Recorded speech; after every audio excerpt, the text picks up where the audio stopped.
back to That Dad Guy. It's February 14th, 2023, which means it's Shanda's birthday. My wife's birthday is today. So for those of you who aren't celebrating my wife's birthday, you might be celebrating Valentine's Day, which is actually today as well. So happy Valentine's Day to everyone out there who is watching. Yeah, Valentine's Day is celebrated on February 14th in some places, but in some places it's not celebrated till July the 6th or July the 30th. So it depends on the country you live in and maybe your religious affiliation to what day it's actually celebrated. Well, here in North America, it is February 14th. It is a religious holiday, but it has become very much a commercial holiday for most. So this is the day that people are pushing that you buy roses for your loved ones or get a special card, a box of chocolates, some sort of gift to commemorate the commercialism that is Valentine's Day. So that's not how it started though. So I want to do a little bit of history of it. We're going to talk about a few different things today, but it is a Valentine's Day talk that we're doing today.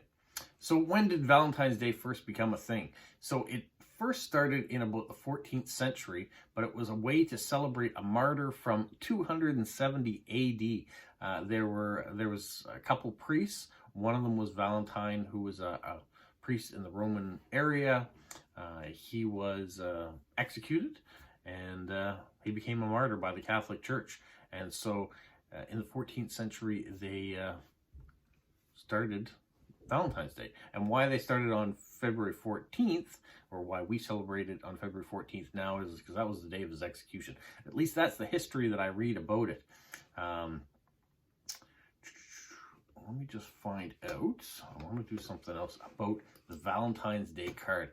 Now, I've had a few different things that I've seen that why we have Valentine's Day cards.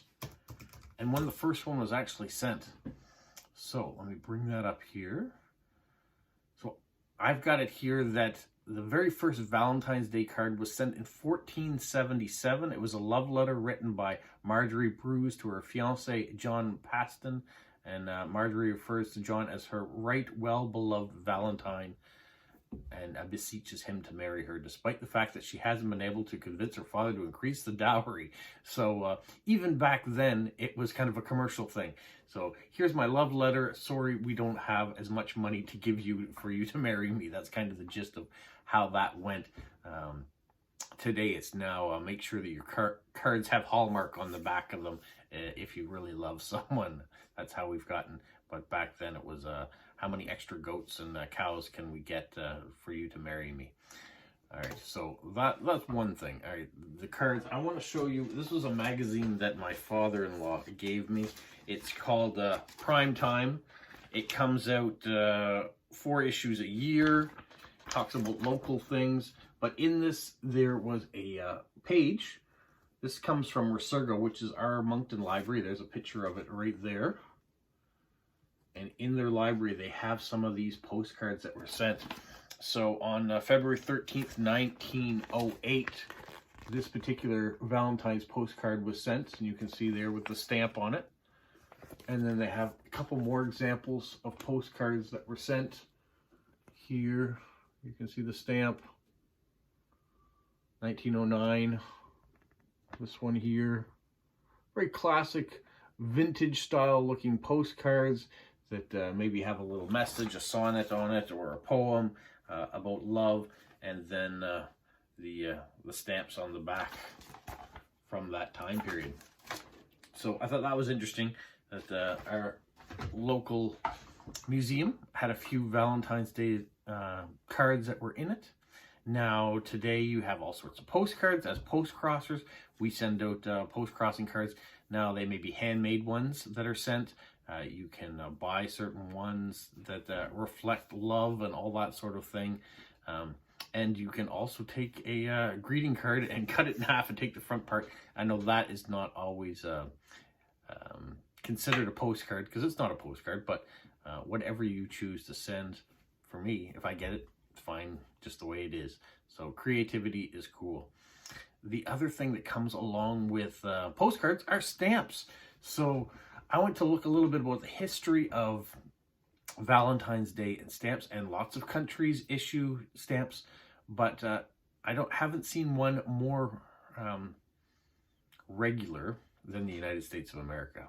They started putting out love stamps in 1973, and they've been doing it pretty much since the 80s, putting out stamps on a regular basis. So this year they're celebrating 50 years of the love stamp, and it's going to bring me to what I want to talk about next. That is this fantastic letter that I got from Linda in Georgia. And speaking of love stamps, these are the 2 new issued love stamps that came out this year. So love for our dogs and cats. Very cute kitten and a puppy on there. Inside, we had a couple Valentine's cards. And she gave me a letter that explains the love series. So once again, the United States Postal System introduced the love series in 1973. The love stamps are usually issued in time for Valentine's Day, which makes sense. The designs are filled with hearts, roses, swans, and more. So anything that you really would associate with Valentine's Day, they try to incorporate into their stamps. It was designed by the American artist Robert Indiana. The stamp was issued for special occasions such as weddings or Valentine's. In keeping with its theme, it was released in Philadelphia, the city of brotherly love. So I've got an example of that. And then the second issued stamp of that series didn't come out till 1982. So it hasn't been 50 years of stamps every year, but 50 years since the very first love stamp was introduced. The other thing that Linda did was she sent me a pack of stamps. So these are the love stamps. So I'm going to set those out and we're going to go through them so you can see a little bit of what the United States has put out over the years. All right, here we go. So here's the example of the first one that came out in 1973. There's a variety. I know Linda's great about giving me complete sets of themes, so I'm not sure if this is a complete set, but it certainly looks like it could be. You're going to have to figure out which one you like the best. Maybe you guys have seen these on a regular basis. Maybe these aren't new stamps for you, but they are for me. I haven't seen all these love stamps before. And as I'm new, getting back into stamp collecting and post-crossing, all the rest, so I'm starting to learn a lot more and see a lot more than I haven't seen recently. I really love, once again, these shaped ones, so they go outside the box. Some of these are on paper and some of them aren't.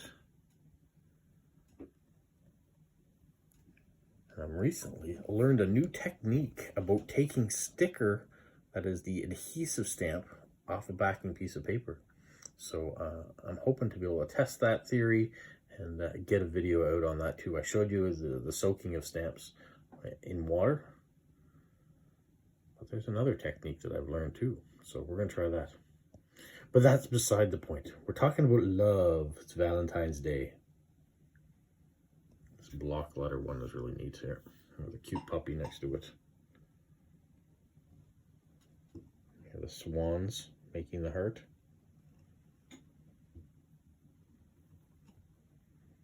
It's amazing how creative the people that actually create these stamps are, and what new ideas they can come with the theme.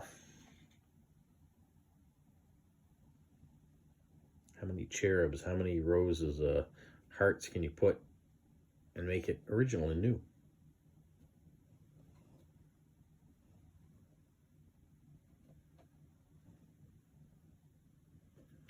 And those have a lot of stamps.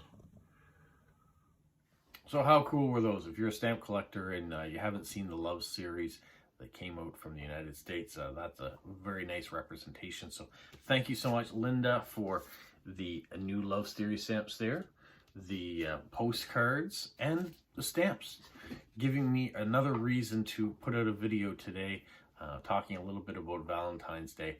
I know for some, Valentine's Day isn't a big thing. It's become very commercialized, and for people to say, okay, we have to be forced to show our love on a certain day, we shouldn't have to do that, and a lot of people don't. You just do it when you can, but it is a nice reminder that one day of the year. Even people that you're not in a relationship with, other than a friendship relationship, sometimes people can reach out and say Happy Valentine's Day. Just a way of saying, I'm thinking about you today. And I think that's nice too, that you don't have to be in a committed relationship or a love entanglement to say Happy Valentine's Day. Reach out to your friends. Yeah, I think anybody appreciates a nice card that shows up around this time of year that has a message that says, thinking about you today. Those can be good any time of the year, but on days like Valentine's Day and Christmas, and for people sometimes that are single, these days can be more difficult. And I want to make sure that everybody's having a good time and enjoying the holidays. So that's what I wanted to do today. I wanted to show a little bit of history. I wanted to showcase what Linda sent us the way of stamps that went with today's holiday. It's not an official holiday, but the statutory, it's not a statutory holiday is what I mean, but it is a celebrated day by many. Yeah, as my mind goes off into other things and I think of other stuff that's going on. Right now I'm thinking about my parents who have celebrated 65 years of their wedding anniversary. That was last month that they had that. And they're actually going to get interviewed today. So that's going to be on the agenda next. We're going to run over and see them. They're being interviewed by the newspaper as a kind of story about Valentine's Day. So that's kind of cool too. I was happy to get that message, and it'd be interesting to see how the article comes out. All right. Well, that being said, you guys have a wonderful day and enjoy what's coming up. There'll be more videos to see, so have a magical week. What, Polo? You say like, subscribe, share, and tell all your friends. Who's a good boy? Who's a good boy? Bye.